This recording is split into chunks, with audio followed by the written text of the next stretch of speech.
Hello and welcome to Clinical Thursdays at the Equine Healing Collaborative. Each week we share insights from our equine-assisted psychotherapy sessions, highlighting the unique ways our rescued animals support mental health and healing.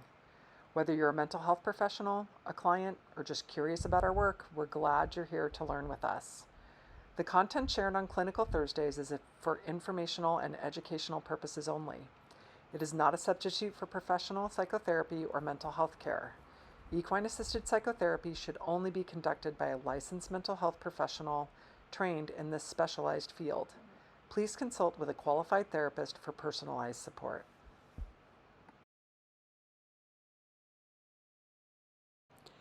This week we're featuring the heart-to-heart intervention. Stephanie and Sergio have graciously agreed to role-play clients, giving us an opportunity to explore the therapeutic process in a realistic setting. We'll be working with both Bocelli and Chuck, two of our rescue horses, as we dive into this meaningful exercise. What makes this week's interventions even more unique is that you will be able to see how the personalities of both Bocelli and Chuck differ and how those personalities impact the way that the intervention unfolds. Touch, smell in some instances to kind of experience the horse. We're going to invite Stephanie to do that. But more importantly, what we're going to be doing is we're going to actually have Stephanie place her heart next to Bocelli's heart. And the reason that we do this activity is because horses' hearts are so large that they actually have the capacity to regulate heartbeats of entities around them. One arm over the top and then the other arm in front. And I want you to just kind of relax there. And so what I'm going to be doing as the clinician is I'm going to be watching Bocelli here.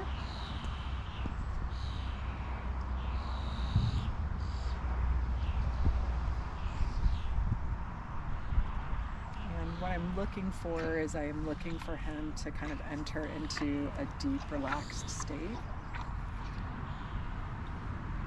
This is actually this horse's favorite intervention.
During this week's heart-to-heart intervention, Stephanie partners with Bocelli, and their connection unfolds in a quiet, unspoken way.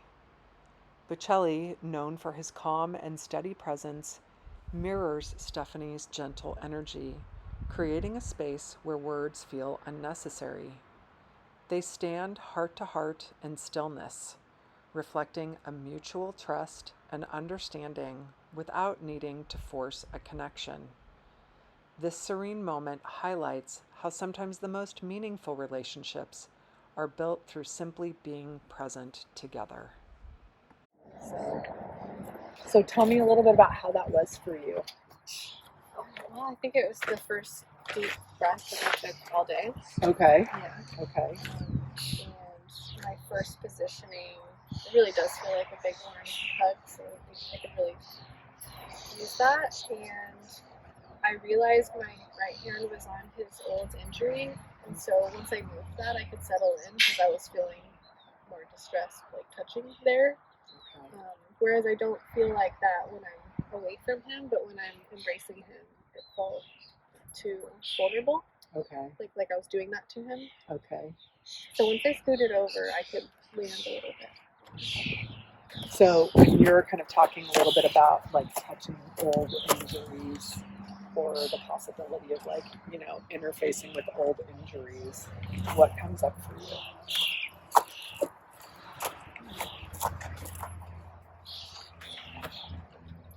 That we can live through so much, that we're resilient together, and as a person, I don't feel alone in here. Like I know that we were all together, but even with my eyes closed, like I felt comfortable enough to close my eyes. Okay. Because of the way that he was settling in. Once I stopped touching that old injury, Yeah. it was more comfortable. Okay. And so when you're kind of thinking a little bit about old injuries, it sounds like connection is what gives you comfort around some of those. So I'm just wondering for you, what are some of the people, entities that you connect to when you're having to face some old injuries in your life? I definitely connect with our animals here, and not necessarily getting treatment here, but I never feel alone here. I have coworkers I can talk to after a longer day, and I really rely a lot on my dog. Okay. So that's my husband, yes, but I'm more of an internal processor. I process out loud all day, and so for me, like I get a lot more done internally and through movement. Yeah. So we would describe that as being introverted, right? That you process internally. And what we know about Bocelli is that he is very much introverted, and he processes a lot of his past life and a lot of the things that have happened with him. He processes that here with us, but he does it in a way that obviously is like quite quiet and very kind of like internally focused. Yeah, he was really twitching. I was really attuned to that just from our training and my interest in massage and how we hold memories that way. And so once I scooted away from his old injury, it was actually really a lot of movement happening in there. Yeah. What do you think about that? Do you think that I think he was responding to me. Okay. So he was kind of processing in his own way. Yeah. I'm not sure he would get to that level of relaxation had we not been together right now. Absolutely. And that certainly is something that we know about this horse in particular, is that, his personality is such that he truly seeks deep connection. Here you can see Sergio teamed up with Chuck, our lovable, goofy horse known for bringing a little chaos to the arena. True to form, Chuck was distracted, sniffing the ground, wandering off more than once. Despite the challenge, Sergio approached the interaction with calm persistence, staying present even when Chuck's focus wavered. Instead of getting frustrated, Sergio adapted to Chuck's energy, finding small moments of connection amidst the horse's playful distractions. This process highlights how building a relationship sometimes means accepting the quirks and embracing the unpredictable. A powerful reminder that genuine connection doesn't always look the way we expect. And you'll see later on, when Sergio talks about his experience, how this actually resonated with him in so many ways. So how was that for you? It was mindful, regardless of how much clarity I was able to have. There was an overwhelming amount of attention to just one single thing. Okay. And that's really reflective of that experience. Is kind of like a micro version, a little microcosm of my universe. And I struggle with ADHD a lot, and it's like methodology comes along with that often, for me at least, and like thinking about, should I connect to him first, and this and that, all of these things that I wouldn't have otherwise thought about if it wasn't like a task or like a goal, right? So kind of just really watching myself slip into that and having the awareness of it, and even in like a methodical nature, trying to separate all of it and just be there. Yeah. Like noticing all these ideas and thoughts coming in, trying to feel him in addition to trying to feel myself. And kind of looking away and not really knowing if he's dropping in or not. If there was time for me to personally connect to him for him to drop in. And just like feel it Yeah. instead of see it. Mm-hmm. Yeah. Was there a moment that you really kind of noticed him dropping in? I felt a certain stillness, and I felt him take note of what was happening. I think the same could be said for me, but I don't know if he was necessarily ready to just drop into that space in this moment. Okay. I think that we both would maybe need more time with, I think in like a more long-winded therapy session, we both would have that time. Okay. Well, and it's so funny too, because when you're mentioning ADHD, and like this horse has such a busy mind, and you can see that. I felt the movement, and I felt his breath kind of change a little bit too. Yeah, no, he's busy. Yeah. He's busy, and he's always kind of like thinking of like fun things to do or different things to do, or and he just has his little sense of humor, and all of this, just really kind of comes to the fore. With him. So I'm just wondering, like, as you're kind of thinking about connecting with him, what are some of the aspects of his busyness that kind of resonate with you? The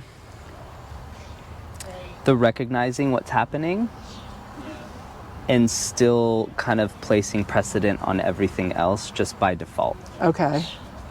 These are things that are being brought to my attention, and this is just what I want to look at and kind of almost need to look at right now. And I think I had a lot of patience with that because I've had to learn to have patience with that for myself. Right. Yeah. And I just understand that I will cross every single corner before I get to my destination, but I've lived enough life to know that I usually get to the destination that I'm aiming for. So you have like a faith that whatever it is that you need to do is going to get done. And simultaneously, it sounds like you've learned to kind of enjoy maybe the journey while you're getting there. Absolutely. Yeah. Has it always been that way for you? Not until I found autonomy, really. Okay. Not until like my earlier 20s. And I was 20 years old, and I'll never forget this moment. I was trying to tell my parents about why I want to start living around the world. And I grabbed a napkin, and I grabbed a pen, and I drew A to B, and I drew a straight line. And then I said, this is kind of what you guys are imagining. This is what I always imagined. And I drew another A to B, and I just scribbles all over the napkin. It's like, I'll still get there, but look at how many more steps I would have taken if I got there. Yeah. And then I just embraced it. And I let go and felt scrutiny of not accomplishing certain things by certain expected times, this and that, but I just had to trust myself, and I knew that I would get to where I am right now, which has been my lifelong dream. Yeah, that's pretty awesome. Yeah. Yeah. And, I think in some ways when I think about, this horse, we actually had an animal reader who came out and talked with him. And I don't really give that much credence, but it was really funny because, she walked up to him, and the first thing that she said is, this horse has been really naughty. And he's done a lot of like really naughty things that he knows he's not supposed to do. Yeah. But he just has such a sense of humor, he almost kind of can't help himself. And when I hear you talking about, the idea of, being with your ADHD, it's almost kind of like there's a little bit of a naughtiness to it, but you're just like, I can't help myself. It's mischief almost. Yeah. Yeah. And I need to do this. Like I have to do this because if I don't, if I just take that straight line, then I'm going to miss out on all of these other things or all of these other potential things. And I feel like in so many ways that this horse is very much like that. Yeah. Where, his sense of humor and his ability like to interact with other herd members and the way that he interacts with other herd members, it's like he just gets a taste of everybody. Yeah. He doesn't really like kind of like stick with like a clique per se. He has good friends in there. Yeah. But he also is very, very willing to go and like, see what it feels like to hang out with the draft horses. Let's see what it feels like to hang out over here. Yeah. And there's even been times where he's just been out and about out here and he's like, okay, I need to go hang out with the minis. Like he just goes and he just really enjoys. Yeah. With that. Yeah. He's just like, what's this over here? I'm going to go look at it and I'm going to see what it is. And then I'm going to turn around and come back around. Yeah. Right. And so, those things are just, I think it's a different way of being. And like when we think about a lot of the cultural pressures that we face to be successful. And this comes up a lot, Yeah. this comes up a lot, like through the therapeutic process, about all of these shoulds that we have, or that we are, kind of, I don't know what's the word I'm looking for, haunted by. We're haunted by the shoulds. Absolutely. And so when we can kind of like break free and break out of those shoulds, it just makes such a huge difference, especially in the context of what we do. I mean,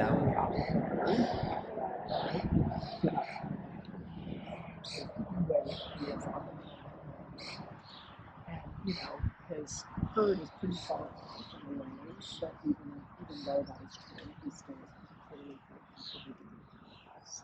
I'm laughing because Okay, Bocelli, what are we supposed to tell everybody? We have to tell everybody to watch our videos, subscribe, and comment. Oh yeah, and they have to like us too. Do you like them? They like you too. And if they do, that helps us so much, because eventually we're going to start being able to make some funds on YouTube. Yeah, that's right. Good job. Good job.